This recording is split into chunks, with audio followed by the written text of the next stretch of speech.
Zig Ziglar, seorang tokoh motivator terkemuka, pernah menyampaikan kepada kita, apabila kita memperlakukan setiap orang dengan baik dan benar, niscaya kita akan mendapatkan perlakuan yang sama dari orang lain juga.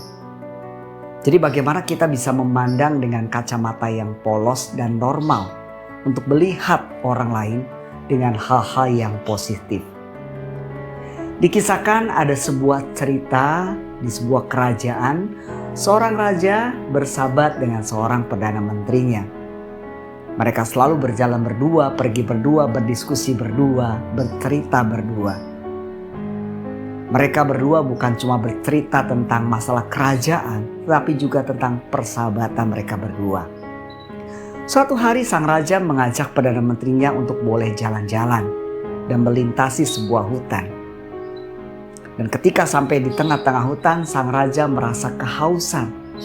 Lalu dia menyampaikan pada sang perdana menteri, "Saya haus, tolong carikan saya air minum."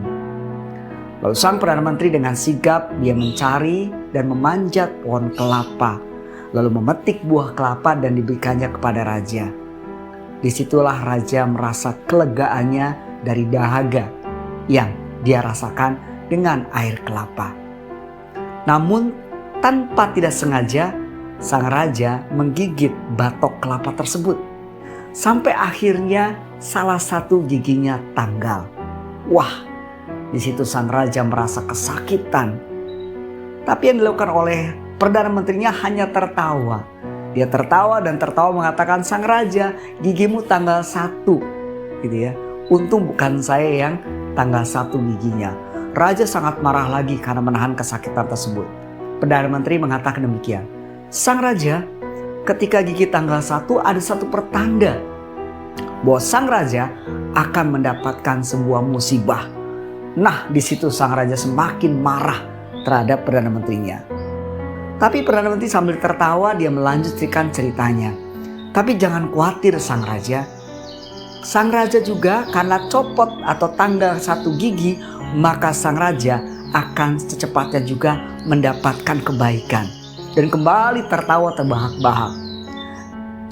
Karena semakin emosinya maka sang raja semakin marah dan akhirnya mengikat sang perdana menteri dan memasukkannya ke sebuah sumur kering yang ada di dekat situ. Dan sang raja melanjutkan perjalanannya. Terus dia berjalan dan tanpa disengaja, entah dari mana hadirnya, dari mana datangnya, ada segerombolan suku asing yang masih kelihatan sangat liar. Dan suku tersebut mengepung sang raja dan akhirnya menangkap sang raja, mengikat sang raja dan membawa kepada kepala suku, si suku-suku liar tersebut.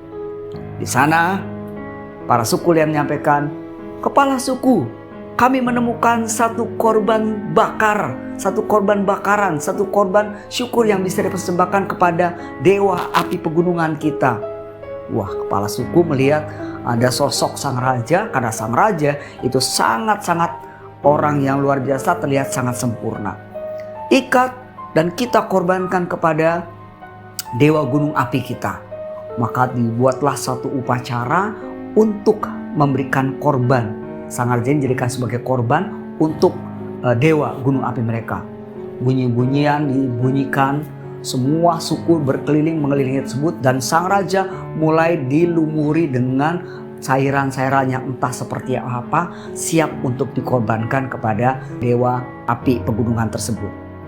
Sang raja berteriak-teriak. Dia minta tolong, "Lepaskan aku, lepaskan aku. Aku berjanji akan memberikan apapun yang kalian minta, asal lepaskan aku." Dan ketika sang raja berteriak-teriak, sang kepala suku melihat sesuatu di mulut sang raja. Lalu dengan tegas sang kepala suku mengatakan, "Stop, hentikan, jangan lanjutkan. Saya melihat tadi di mulut orang ini ada satu gigi yang tanggal. Artinya ini korban tidak sempurna yang tidak bisa dipersembahkan kepada dewa gunung api kita." Teman-teman, sahabat Sabi, urunglah niat untuk menjadikan korban sang raja. Sang raja dilepaskan. Begitu lepas, sang raja mengingat dan teringat kembali akan sahabatnya si Perdana Menteri. Dia lari mendekati sumur yang kering tadi dan kembali mengangkat sahabatnya, Perdana Menteri tadi, dan mengatakan, "Sahabatku, terima kasih. Apa yang kamu sampaikan adalah benar. Ada satu kecelakaan yang terjadi buat saya, tetapi hanya sementara, dan ada satu kebaikan. Gara-gara gigi saya yang tanggal 1, maka saya tidak bisa jadikan korban untuk dewa api mereka. Terima kasih, dan saya akan mendengarkan apa kata sahabat saya." Lalu sang Perdana Menteri mengatakan, "Terima kasih juga Baginda Raja. Dengan demikian, Baginda pun juga mengangkat saya kembali dari sumur ini. Dari awal, saya selalu berpikir positif dalam segala hal. Dan inilah, ketika kita berpikir positif, maka akan menjadi positif." Nah Sobat Sabi, dari cerita tadi kita coba belajar. Benar dari cerita tadi, benar kata sang Perdana Menteri. Ketika kita melakukan hal yang positif, ketika kita menggunakan kacamata polos dan normal dengan positif, melihat suatu hal yang baik, maka kita pun akan diperlakukan dan dapat sesuatu yang baik. Jadi mulai sekarang, berpikirlah positif. Karena hal positif akan menimpa Anda dan saya juga. Salam Sabi.